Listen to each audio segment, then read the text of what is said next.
Se você não mora debaixo de uma caverna, você provavelmente sabe que a morte de George Floyd, assassinado durante uma abordagem policial nos Estados Unidos, desencadeou uma onda de protestos. E não é por menos.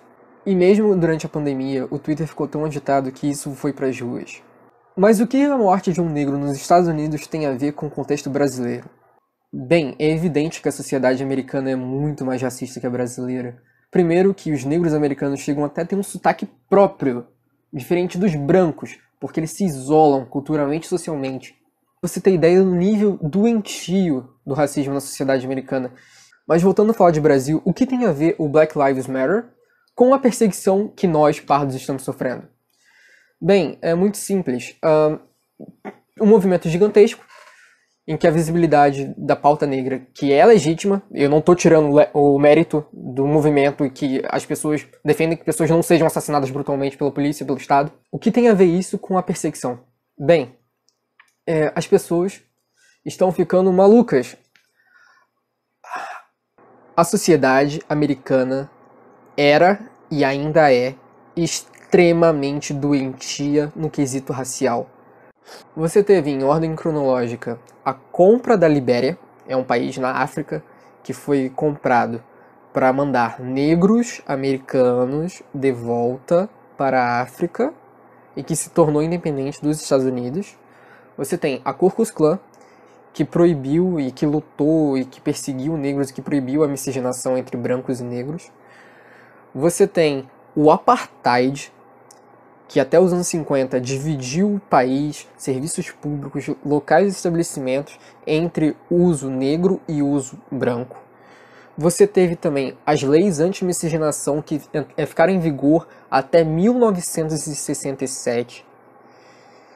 Os Estados Unidos ele tem uma história muito pior do que a brasileira no quesito de racismo.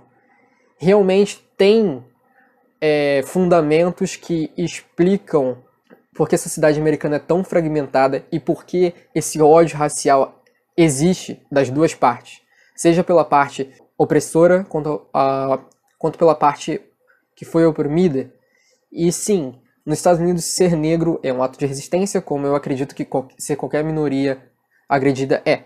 Só que o contexto americano, um contexto com a miscigenação extremamente baixa, comparado ao Brasil, ele não pode ser replicado aqui. E esse contexto, essa onda de protestos que infelizmente tiveram como propulsão a morte do George Floyd, elas fizeram com que, em sua maioria, ativistas do movimento negro aqui no Brasil iniciassem uma onda de perseguição aos mestiços, aos pardos.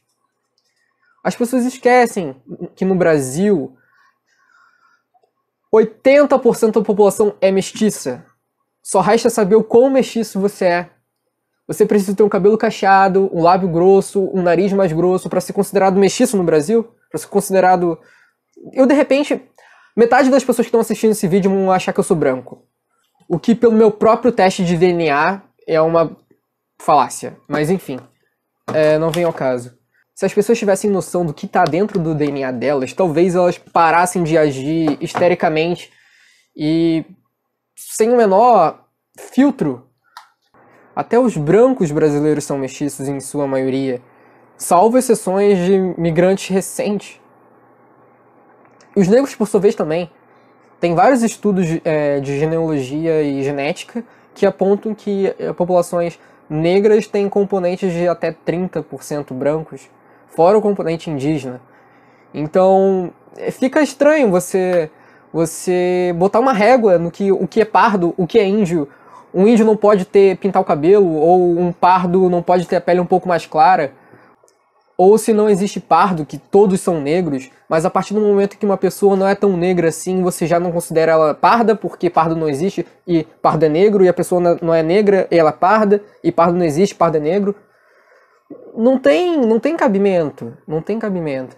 Se a definição de pardo é mestiço, e se as pessoas fisicamente e geneticamente são mestiças, em que é uma questão arbitrária em que nós atribuímos ao ingresso do ensino superior, Não tem cabimento a gente fazer uma perseguição dessas no Twitter e um julgamento, um verdadeiro massacre. Essa garota recebeu ameaças de morte. Sendo que as pessoas podem ver a cara dela. Ela tem cara majoritariamente indígena. E é isso, o retrato. Eu vivi em Manaus, a maioria das pessoas de Manaus são pardas, em sua maioria tem componente genético indígena, e grande parte delas se parecem com essa jovem. Não tem mistério. Se você olhar indígenas, como é a aparência indígena? Uma pessoa de pele marrom clara, com olhos achatados, que nem asiático, porque índios são asiáticos, não sei se você está descobrindo isso agora, mas tadã, de nada. Com cabelo liso. Ah, pintou o cabelo, deixou de ser índio. Cara, pessoa...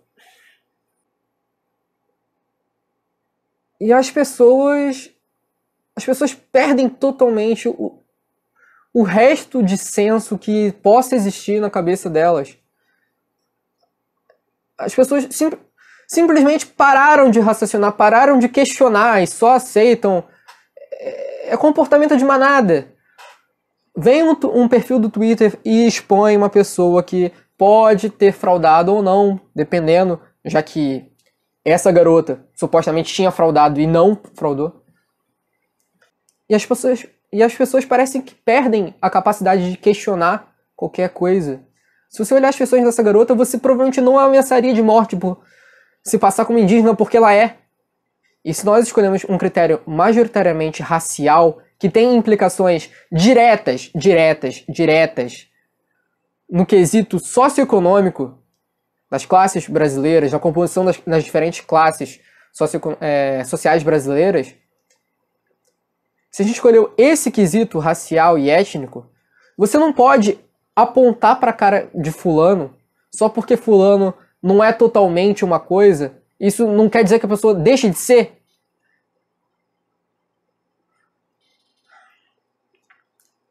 Eu tô extremamente puto. Porque eu cansei. Eu cansei como latino, eu cansei como pardo, pardo claro, pardo médio, latino, cara de índio, cara de mulato, cara de cafuso, castiço, o que você quiser. Eu cansei de ser usado somente quando isso tinha alguma relevância pro argumento da pessoa. Por que caralhos um pardo na universidade se torna branco? E quando esse mesmo pardo vai pra cadeia, ele vira negro? Por quê? Por que usar a gente como massa de manobra ideológica? Não tem cabimento nenhum. O movimento negro não é dono das pessoas pardas. O movimento negro não é dono nem das pessoas negras. Elas, que se quiserem, que se sintam representadas por isso, elas podem se sentir representadas por outra identidade acima da negra, ou whatever. Ah, eu sou negro e carioca, eu sou negro brasileiro. Que se foda, as pessoas não são... Os coletivos não são donos das pessoas. E você não deve seguir sem ao menos parar pra pensar em quão ridículo tá sendo isso. É a nova caça às bruxas. É a caça aos pardos.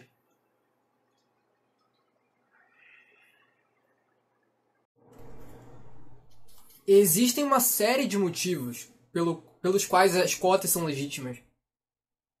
Seja porque a maioria da população brasileira é parda. A maioria da população brasileira é parda por fenótipo. Não tô nem falando do genótipo nessa hora. Aparência parda, mestiça, e portanto faz sentido social, faz sentido igualitário destinar uma parcela maior, ou uma parcela representativa dessa população em um ambiente extremamente elitizado.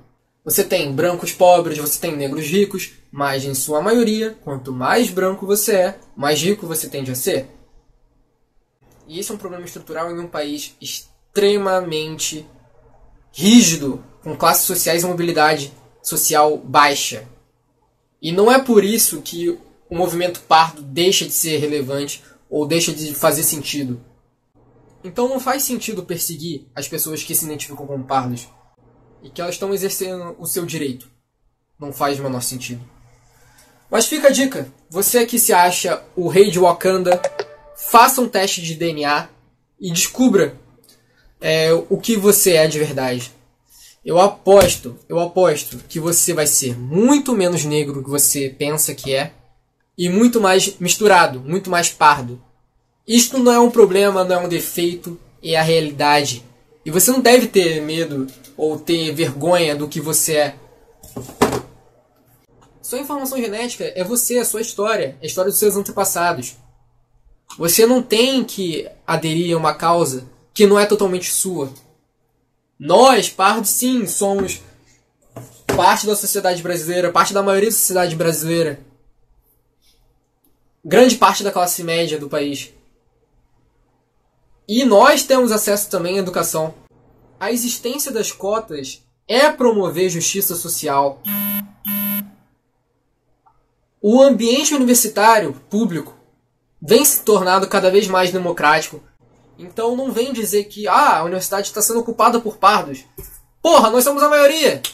E se nós usamos vagas que estão destinadas a pardos, e nós entramos nessas vagas, qual o demérito?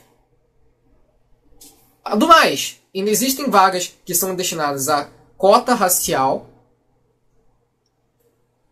por renda, cota racial sem renda, cota social com renda e cota social sem renda. Então, de qualquer maneira, não é tudo preto ou branco. Existe uma série de cinzas, ou uma série de marrons. O que você preferir. Só não seja um estúpido que faz esse tipo de coisa e que persegue as pessoas de graça. Só não seja isso.